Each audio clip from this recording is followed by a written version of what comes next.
Hey, Sip and Talkers. It's your host, Joe, and with me as always, Sunny. Hey, Joe. I can't believe it's already 2025. Feels like just yesterday we were ringing in the new year. I know, right? Time flies when you're having fun. Or trying to figure out, what's going to happen with the stock market under a second Trump term. Speaking of fun, I went skiing last weekend, and I completely wiped out. Full yard sale skis, poles, goggles, everything went flying. Ouch. That sounds rough. It was. I'm pretty sure I ate more snow than I skied down the mountain. But hey, at least I gave everyone a good laugh, right? I bet you did. But okay, enough about my ski fails. Let's talk about something a little less painful. Investment opportunities in the age of Trump 2.0. So right after he got reelected, he slapped a 25% tariff on goods from Canada and Mexico and another 10 to 20% on China. It's certainly a bold move. And it's got a lot of investors wondering whether to, play it safe with cash or just dive headfirst into the market. Exactly. So let's break it down. What are the pros and cons of each approach?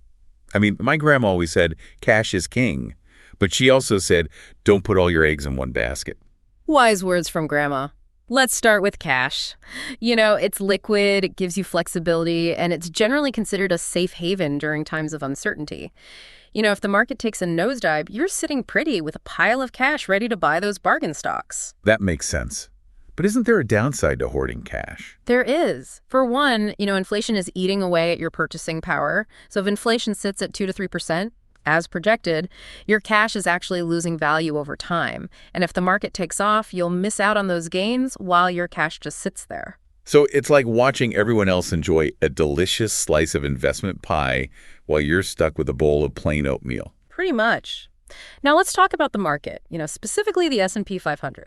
Historically, it's a solid long-term investment with an average annual return of around 10%. And with Trump's focus on, boosting U.S. manufacturing, there's potential for even more growth. But let's be real, the market can be a roller coaster ride, especially with all this trade war drama. I remember back in 2018 when the market had like a 10 to 15% correction. Oh, my portfolio took a hit. That's true. Short-term volatility is almost a given with these protectionist policies. And let's not forget about the potential for retaliation. Like if China decides to restrict their rare earth exports, for example, U.S. tech companies could be in trouble. So both cash and the market had their pros and cons. Yeah. What's an investor to do? I'm already feeling a little overwhelmed. Don't worry, we'll break it down for you. The first step is to figure out your own risk tolerance. Are you comfortable with the possibility of losing money in exchange for the potential for higher returns? Or do you prefer a slower, steadier approach? I guess I'm somewhere in the middle. I want to see my money grow, but I don't want to lose sleep over every market fluctuation. That's perfectly normal. Most investors fall somewhere on that spectrum. So let's assume you're comfortable with a moderate level of risk. In that case, we might recommend holding 30 to 50% of your portfolio in cash. So a good chunk of cash for peace of mind and flexibility. What about the rest? With the remaining portion, you could gradually build a position in an S&P 500 ETF, like SPY. This gives you broad market exposure and the potential to benefit from, long-term growth. But what about all those tariffs? Won't they affect the overall market? They will, but it's important to remember that the market is forward-looking, It's already pricing in the potential impact of those tariffs. Plus, the S&P 500 is diversified across many different sectors. So even if some industries take a hit, others might benefit. Okay, that makes sense. So we've got our cash reserve and our S&P 500 position. Are we done? Not quite. Remember those specific industries we mentioned earlier? Materials, consumer discretionary, and energy. Right, the ones that could be directly impacted by those tariffs. Exactly. Within those sectors, there could be some interesting opportunities for investors who are willing to, take on a bit more risk and potentially see higher returns. This is where it gets really interesting. Yeah. Let's dive into those sectors, shall we? Absolutely. Let's start with materials, specifically, steel and aluminum. These are the industries that Trump's tariffs are specifically designed to protect. I remember when I was a kid, my dad worked at a steel mill. He always talked about how important the steel industry was to our town. It was a big deal. And it still is. The U.S. steel and aluminum industries have faced tough competition from imports for years. These tariffs are meant to level the playing field. So it's like giving those industries a shot of adrenaline. Exactly. And we've already seen some positive results. U.S. Steel and Nucor, for example, both reported, increased profits after previous tariffs were implemented. But isn't there a risk that these tariffs could backfire? I mean, what if they lead to higher prices for consumers and hurt other industries that rely on steel and aluminum? That's a valid concern. It's a delicate balancing act. If the tariffs work as intended, they'll boost U.S. production and create jobs. But if they lead to significantly higher prices, it could hurt downstream industries like construction and automakers. Right, because those industries rely on steel and aluminum as inputs. It's like a domino effect. Exactly. And that's why it's important to be selective when investing in this sector. Look for companies that are well-positioned to benefit from increased domestic demand and that have a track record of, weathering economic storms. Okay, so we've got materials. What about consumer discretionary? I think I know where this is going. Cars, right? You got it. Those 25% tariffs on cars imported from Canada and Mexico are a big deal. The goal is to make U.S.-made cars more competitive and boost sales for companies like, Ford, GM, and Tesla. I'm actually in the market for a new car right now. I've had my eye on that new electric Ford Mustang. It looks amazing. They do make some cool cars these days. But back to the tariffs. While the idea is to protect U.S. automakers, it's a complex situation. The auto industry relies heavily on global supply chains, and those tariffs could disrupt those chains and lead to higher prices for consumers. Right, because even if a car is assembled in the U.S., many of its parts might be sourced from other countries. It's like a giant jigsaw puzzle. Exactly. Plus, there's the risk of retaliation. What if Canada and Mexico slap tariffs on U.S.-made cars in return? That could hurt U.S. auto exports and offset any gains from the tariffs. It's a trade war. Okay, so we've got materials and autos. What's the third sector we need to keep an eye on? Energy. Now, the U.S. is already a major energy producer, so the impact of those tariffs on Canadian energy might be, less pronounced, but it's still worth considering. I just filled up my gas tank this morning, and it wasn't cheap. Any chance those tariffs will make it even more expensive? It's possible. We import a significant amount of oil from Canada, and those tariffs could increase the cost of that oil. But the energy sector is also subject to global price fluctuations and the ongoing shift towards cleaner energy sources. So even if the tariffs boost U.S. energy production, there are other factors at play that could affect prices and investment returns. It's like trying to predict the outcome of a football game with a dozen different teams playing at the same time. That's a great analogy. It highlights, the complexity of this situation and the importance of taking a holistic view when making investment decisions. Well, I think my brain is officially full for part one of this deep dive. We've covered a lot of ground cash versus market, tariffs, potential opportunities and risks in 3 key sectors. We have. But before we take a break, I want to mention one more sector that could be indirectly affected by all of this finance. Finance. Now that's a curveball. Right. But think about it. Economic growth, even if it's driven by protectionist policies, tends to benefit financial institutions. They could also see gains from, potential deregulation measures, something that's often associated with Trump's economic agenda. That's an interesting angle I hadn't considered. So while finance might not be directly in the line of fire of these tariffs, you could still feel the ripple effects. Exactly. It's all connected, remember. We'll delve a bit deeper into finance and other potential opportunities in the next part of our deep dive. Sounds good. We'll be back in a jiffy after a quick coffee refill. Don't go anywhere. Welcome back. I hope you got your thinking caps on because we're about to dive into a sector that's, full of potential, but also a bit complex. Semiconductors. Semiconductors. Okay, I know those are important, but to be honest, I don't really understand, what they are or how they work. It's all a bit mysterious to me. I hear you. Most people don't think about semiconductors in their daily lives. But, they're essentially the tiny brains that power everything from, our smartphones and computers to cars and even refrigerators. Wow. So they're kind of a big deal. But what makes them such a hot investment opportunity right now, especially with all this talk about, tariffs and trade wars? That's where it gets interesting. Remember those tariffs on Chinese imports we discussed earlier? Well, semiconductors are right in the crosshairs. So those tariffs are making it more expensive to get semiconductors from China. Ouch.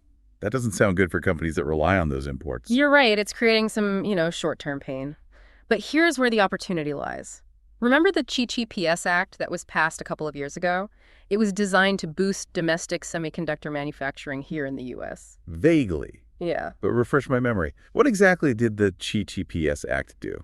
It essentially threw, billions of dollars in incentives and funding at the U.S. semiconductor industry to encourage companies to build and expand their manufacturing operations here at home. So we're trying to become less reliant on foreign imports and more self-sufficient when it comes to semiconductors.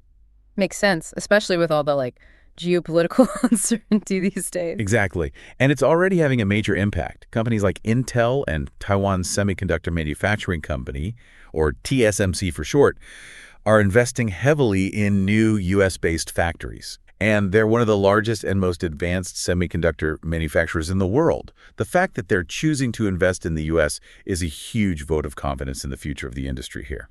Okay, I'm starting to get the picture. So we've got these tariffs that are creating a challenge, but we also have the Chichiesmi Act stepping in with the solution. That sounds like a recipe for opportunity. You got it. And here's the kicker. The demand for semiconductors is only going to skyrocket in the coming years. Think artificial intelligence, the Internet of Things, 5G networks, electric vehicles.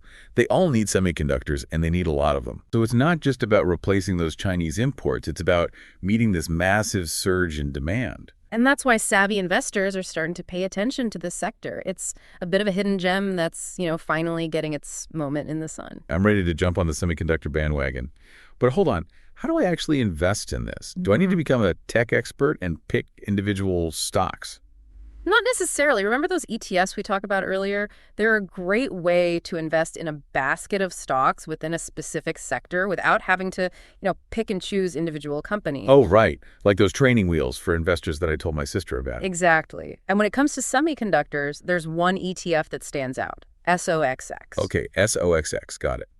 What's so special about this particular ETF? SOXX is the iShares Semiconductor ETF, and it tracks the PHLX Semiconductor Sector Index. This index includes a broad range of companies involved in, like the design, manufacture, and distribution of semiconductors. So it's like a one-stop shop for semiconductor exposure. Pretty much. It holds around 30 companies, including big names like NVIDIA, Intel, and Broadcom. It's a well-diversified way to tap into the growth potential of this sector. That sounds perfect for someone like me who doesn't want to spend hours researching individual, tech companies. Exactly. It's a convenient and, relatively low-cost way to gain exposure to this exciting industry. But keep in mind that, because it's focused on a single sector, it can be more volatile than a broader market ETF, like SPY. Higher risk, higher reward, right. Yeah. I guess that comes with the territory when you're dealing with cutting-edge technology. Exactly. So before you jump in, make sure you understand your own risk tolerance and investment timeline. If you're in it for the long haul and believe in the future of semiconductors, SOXX could be a valuable addition to your portfolio. But if you're looking for something more stable and predictable, it might not be the best fit. Okay, that's good advice. So we've got our cash, our S&P 500 exposure, and now potentially some SOXX for a little semiconductor action. Is that a solid plan? It's a good starting point. But remember, we need to consider how these sectors interact with each other. It's not enough to look at them in isolation. Those tariffs on steel and aluminum, for example, could have a ripple effect on other industries, like automobiles. Right, we talked about that earlier. Higher steel prices could make cars more expensive to produce. So even if U.S. automakers benefit from those tariffs on imported cars, they could also be hurt by, higher input costs. It's complicated. It is, and that's why it's crucial to think about those interconnections and potential ripple effects when making, investment decisions. For example, if you're bullish on U.S. automakers, you might want to consider pairing that investment with the position in a steel ETF, like XME. XME, that's a new one. What does that ETF track? XME is the SPDR S&P Metals and Mining ETF. It holds a basket of U.S.-based companies involved in the production of metals like steel and aluminum. So by investing in both U.S. automakers and steel producers, you're essentially hedging your bets. Exactly. You're betting on the overall growth of the U.S. manufacturing sector while also acknowledging that there could be winners and losers within that sector depending on, how these trade policies play out. Okay, that's a clever strategy. It's like playing both sides of the field. Precisely. And it highlights the importance of, thinking strategically and considering the bigger picture when making investment decisions. Wow, my brain is working overtime trying to keep up with all of this. But it's fascinating stuff, and it makes me realize that investing isn't just about picking stocks. It's about understanding the global economy, geopolitical trends, and how it all fits together. You're absolutely right. Investing is like a giant puzzle, and we're trying to put the pieces together to create a, clear picture of where the opportunities lie. I'm starting to feel like a financial detective. But before we get too carried away with our detective work, let's take a quick breather and come back with some more practical tips on how to, navigate this complex landscape. Sounds like a plan. We'll be right back. All right, we're back and ready to wrap up this deep dive into investment opportunities in the age of Trump 2.0. Yeah, it's been quite a journey. We've covered a lot of ground, from cash versus the market to, specific industries like materials, automobiles, energy, and of course, those mighty semiconductors. My head is spinning with all these potential opportunities and risks, but I feel like I have a much better understanding of the big picture now. That's what we're here for. Remember, the goal isn't to overwhelm you with information, but to empower you to make informed investment decisions. So true. But with all this talk about, tariffs and trade wars and interconnected industries, it's still a bit daunting. What are some, practical steps our listeners can take to navigate this complex landscape? First and foremost, diversification is key. Don't put all your eggs in one basket. My grandma would definitely agree with that. She always said, spread your bets, honey. You never know which horse is going to win. Wise woman, your grandma. Spreading your investments across different asset classes, industries, and geographic regions can help you manage risk and, potentially enhance returns. So it's like building a strong financial foundation with a variety of building blocks. Exactly. And when it comes to, specific industries, we've highlighted a few that could be impacted by these trade policies. But remember, this is just a starting point. It's crucial to do your own research and understand the specific companies and ETFs you're considering. Right. Don't just blindly follow the hype. Look under the hood, kick the tires, make sure it's a solid investment. Great advice. And don't forget to factor in, your own risk tolerance and investment timeline. Absolutely. Yeah. Everyone's different. Some people are comfortable taking on more risk for the potential of higher returns, while others prefer a slower and steadier approach. Exactly. There's no one-size-fits-all answer. And remember, the market can be unpredictable. Especially, with all the uncertainty surrounding these trade policies. It's like trying to predict the weather in Tornado Alley. You can check the forecast, but, there's always a chance you'll get swept up in a twister. That's a vivid analogy. And that's why it's so important to have a, long-term perspective and not panic when the market inevitably takes a dip. Don't sell everything at the first sign of trouble. Ride out the storm, and chances are you'll come out stronger on the other side. Exactly. Remember, investing is a marathon, not a sprint. Okay, so we've talked about diversification, doing your research, and having a long-term perspective. Any other nuggets of wisdom to share? One last but crucial tip. Stay informed. The trade landscape is constantly evolving, so keep up with the latest news and analysis. Don't bury your head in the sand and hope for the best. Knowledge is power, especially when it comes to investing. Absolutely. There are tons of great resources out there. Financial websites, podcasts like ours, and even social media can be a, valuable tool for staying in the loop. Right. Follow the smart people, ask questions, engage in the conversation. That's how you learn and grow as an investor. Exactly. And don't be afraid to seek out, professional advice if you need it. A financial advisor can help you create a personalized investment plan that aligns with your goals and risk tolerance. I totally agree. Sometimes it's good to have a second set of eyes on your finances, especially if you're, not feeling confident in navigating these choppy waters. Well said. Wow, we've covered so much ground in this deep dive. I feel like I've gone through a financial boot camp. And you graduated with honors. But seriously, I hope our listeners feel, more equipped to tackle their investment strategies, even with all the, complexities of a second Trump term. Me too.